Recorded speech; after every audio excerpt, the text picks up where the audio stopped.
क्या आपने कभी सोचा कि आप अपने हाथों और पैरों से एक जैसी हरकत कैसे कर सकते हैं? वैसे देखा जाए तो हर तरह की हरकत नहीं। आइए मालूम करते हैं।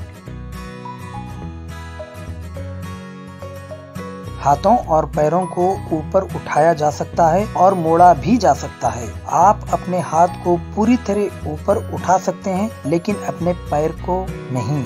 हरकत एक जैसी हो सकती हैं, लेकिन इन्हें किस हद तक किया जा सकता है, ये फर्क किस वजह से है?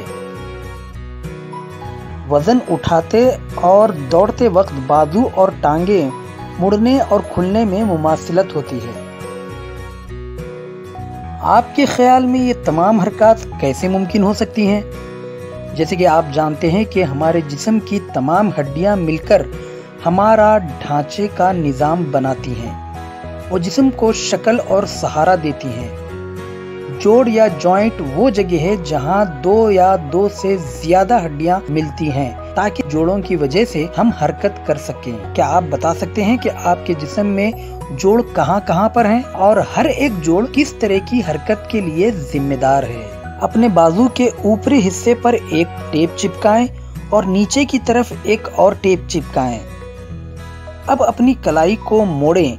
निचली तरफ का टेप कलाई को मोड़ने पर भी पहले जैसा ही था वैसा ही दिखाई देता है, लेकिन ऊपरी जानिब का टेप पूरी तरह मुड़ जाता है। ये कैसे मुमकिन है? आइए अब अपने अंगूठों को लड़वाते हैं। अरे वाह, पहले खिलाड़ी की जीत हुई, लेकिन यही मुकाबला दूसरी उंगलियों से करवाना मुश्किल है। क्या इसका मतलब ये है कि उंगलियां और अंगूठों के जोड़ मुख्तलिफ किस्म के हैं? क्या जिस्म के तमाम जोड़ एक जैसे हैं? आइए इन तमाम सवालों के जवाबात आगे आने वाली वीडियोस में देखें।